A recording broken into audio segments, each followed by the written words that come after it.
Avokat jo majtas të djathtas. Tani ju bët një kërkesë në lidhje me qëndrimin e zotit Meta. Atëre, në të kuptoni diçka. Edhe Edhe po të shikoni të gjithë gjyqet që na 1145-a, gjyqit e Mesejkos, Kadrias Biut, Fiqor Sheut, këtë doni ju të marrë mon, Ramiz Alis, Fatos Nanos, gjyqin e Hag, gjyqet të gjitha gjyqet bëhen me kamera dhe bëhen online që të shikojnë qytetarët. Dhe kur bëhet gjyqin e Hag, një gjyq për, ju e dini, krime kundër njerëzimit apo rasizëm, imagjinoni tani që mos të bëhet gjyqi presidentit. Dhe unë prandaj kërkoj që kjo gjykat të ngrihet në lartësinë që kërkon kushtetuta dhe ligji dhe konventa dhe të vendosi presidenti në kushtet të barabarta dhe pa dyshim që ta vendosi përballë shqiptarëve që të provojnë pafajësinë e tij. Fakti që kjo gjykat, Klodi, nuk merr vendim ta japi ta shfaqi gjyqin online, vërteton dhe njerë që kjo ka frikë nga provat. Kjo ka frikë nga e vërteta dhe prandaj ata nuk kanë guximin që ta transmetojnë që të shikojnë shqiptarët montimin që i ka bërë prokuroria çështjes së zotit Meta. Dhe kjo është ajo për të cilën ne kemi bërë kërkesën. Ju e dëgjuat vetë gjykatën, e dëgjuat vetë çfarë shqetimi bëri, ndërkohë që u referua një terroristi në Francë dhe nuk ju referua rastit ka Sarkozis. Atëherë çfarë të bëjmë në gjykatës? Ne mjetet këto kemi, ne mjetet ligjore, kërkesat bazuar në kushtetutë dhe në konvent, këto kemi, Klodi. Se çmendet gjykata, ne nuk kemi çfarë të bëjmë. Tani, shiko, drejtësia patjetër.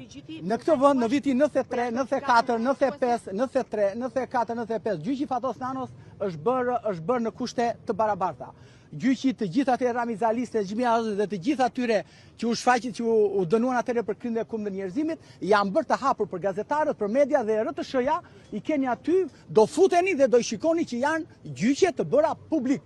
Nuk e kuptoj dot gjykatën me një vendim antikushtetues është, dhe thotë që ne nuk do ta shfaqim publikisht këtë proces gjyqësor. Kur i pandeuri vet, shfaq dëshirën, shfaq të gjithë çfarë ai dëshiron dhe ti mos ja plotësosh, nuk e di vetëm gjykata mundet. Ju do t'ja bëni këtë pyetje gjykatës, do t'ja bëni KLG-s, do t'ja bëni ministrit drejtësisë dhe do t'ja bëni të gjithë ndërkombëtarëve të cilët ne na tregojnë se sa e mirë është kjo drejtësia shqiptare.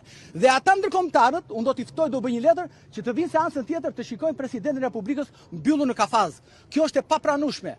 Klodi, është e papranueshme. Ju gazetarët, shiko, ne avokatët kur flasim ne paragjykohemi sepse mendohet që ne kemi konflikt interesi. Jo, ne nuk kemi. Shiko, unë ju falenderoj,